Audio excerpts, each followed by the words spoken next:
All right. Welcome to Sideboard MTG. My name's Eric, and today we're going to be going over your M20 tier list. This video is sponsored by Mana Traders, where for one flat rate, you can play with any deck you want. With Mana Traders, you too can be a better Magic player. Don't forget to use the link in the description box along with a coupon code so that you can save 15% when you sign up. Alright, so first up here is going to be our C tier list. Now, the C tier list, as in see you next season, because they really didn't make it this season. This is composed of decks like Rakdos, Mono Green, Blue Black Control variants, and Blue Black mid range. They just really didn't show up that well. We've got a Reanimator deck floating around. It just hasn't put up any numbers. We've got Azorius Aggro, even though it can be a really strong deck, still hasn't put up any numbers. Selesnya, I know some of you guys like those Selesnya tokens and mid range decks. Again, we're just not getting any numbers out of those particular decks. So that's why those are down here on the C tier.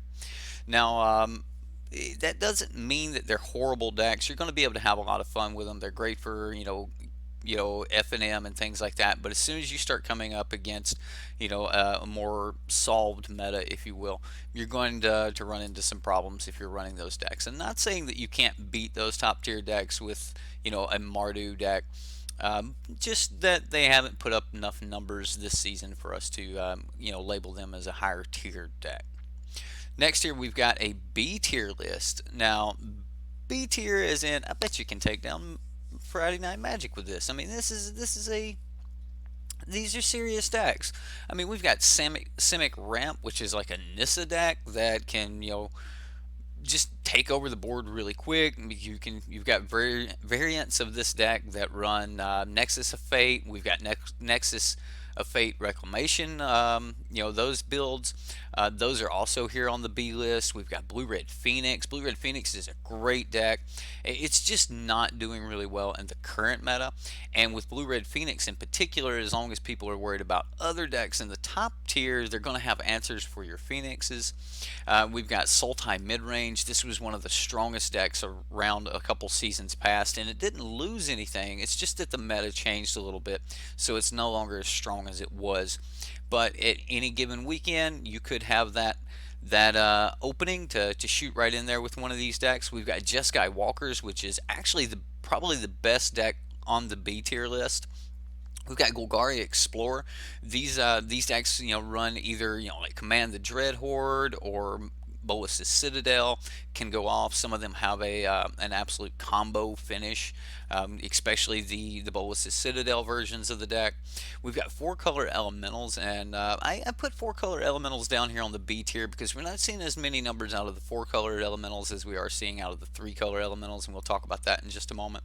White Weenie, even though a couple seasons back, it won a lot of major events and was one of the most predominant decks in the format. It didn't really lose anything, but again, as people are preparing for other decks, it gives them the answers to be able to beat the White Weenie decks, and that's just really pushed these decks down into the B tier list. So but a lot of really good decks here, and if you've got one of these decks, I actually wouldn't waste time in playing something else. I would just stick with one of these.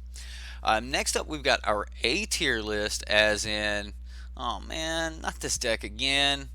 Yeah, you all know these decks. These are like red deck wins, mono blue tempo, Simic Flash. All of these decks are really, really powerful, and they can take over a game from out of nowhere. They have a really good chance at just beating you any given game. They do rely a little bit on having the proper draws and making sure that they have the cards they need in a given matchup. And for that, they're not really the most consistent, or some of these decks either have hard counters in the meta, and that's what's pushed these back to tier A. These are decks like Gruul Aggro, really, really powerful deck. Doesn't really hold up really well to like board sweepers and things of that nature. We've got the 3-color elementals deck on the list. And whether you're going into Sultai elementals or you're going into the Teamer elementals, we really just don't have the mana base for the 4-color elementals. We need a good tricolor land, or something like an Aether Hub or a Mana Conflux, something that could produce any color we need on a given turn, so that we don't get backed up with our hand. When you need to cast an Omnath on 4, you need to cast an Omnath on 4. You don't need to wait around. And for that reason, that's why the 3-color elementals is showing up here on the A tier, whereas the 4-color elementals was the B tier. You've also got, Bant Midrange. This is a Teferi Nissa deck and could possibly be one of the strongest decks on this list paired with Dinosaurs. Dinosaurs kind of fits in that same category with Gruul, but I have seen Dinosaurs in a few other colors. I think one of the better variants I have seen lately is a Tamer Dinosaurs list, and that was just so that it had a little bit of counterplay in the sideboard. We've got Grixis midrange here as the honorable mention. I'm not putting Grixis midrange in an S tier class, and I'm not going to put it all the way down in a C tier class. And I don't even really want to call it Grixis midrange because depending on the given week, it could be Grixis control, Grixis midrange. It's just going to fluctuate back and forth. And that's kind of the thing about Grixis. The more solved a meta is, the more likely that a Grixis deck will rise in power level. Mainly because Grixis has so many tools to play with, you can't put them all in a deck, in a given deck, unless you just want to run a whole bunch of one-ofs and then break your consistency, which would possibly throw you all the way down into C tier. But then again, if you made that meta call right, you picked the right spells that would deal with the opponents that you were going to come up against in a given weekend, Grixis midrange could be S tier class all the way. And that's actually going to take us on into S tier class. S as in sideboard. You better have a sideboard plan because people are playing these decks. Bant Scapeshift, the big one right now, the monster, the boogeyman, the one that no one wants to play against, unless you've got like 20 board sweepers. Grixis. Um, so Bant Scapeshift has really showed up to be one of the top tier decks in the format, and that's why it's up here in S tier. It doesn't have a lot of really bad matchups. Again, that's one of the criteria as to making it into, S tier, which also goes with our next deck, Black White Vampires. This is the one deck that almost didn't make S tier. If it wasn't for the sheer number of victories that it has put up, it wouldn't be an S tier. It does have some bad matchups against cards like Cry the Carnarium and things like that. Decks that are running these cards are really going to be able to hose the Black White Vampires. If you're used to running these cards, you may not even think Black White Vampires is a good deck. If you're not, you probably thinking that Black White Vampires is another one of these. Oh, not this deck again. So yeah, Black White Vampires is probably one of the less defensible decks in the S tier, just because it is weak to certain cards. But that does not mean that the deck is weak overall. It's a very powerful deck. Can come out of the gates just flying with just a ton of speed. The Lords, Vampire, Adanto Vanguard. That Vampire is absolutely terrific. Handles board sweepers really well, things like that. And that kind of takes us on into Esper. Esper Hero or Esper Control is the big board sweeper deck. This is the deck that has access to Cry the Carnarium. It has access to Ritual of Soot. It has access to Kaya's Wrath. There's just a ton of board sweepers available to it. It can play cards like Teferi, which can keep your opponent playing at sorcery speed, which again, that's exactly where the Esper deck wants to be. They get their things down, they pass turn, they have no worries. They don't have to worry about a lot of things going on. There's no sneaky play when you've got a Teferi onto the battlefield, and that's kind of one of the reasons that Esper is really, really pushed, up there to S tier. Esper has kind of been the most consistent deck in the format for about the past 2 seasons now. Ever since Kaya's Wrath was printed, it seemed to be everything that Esper needed, and now we're kind of on that Esper train. Now it could fade away with rotation, but as of right now and for the next couple months, looks like we're stuck with some Esper. Next up here is kind of a mix. We've got Boros and Naya Feather.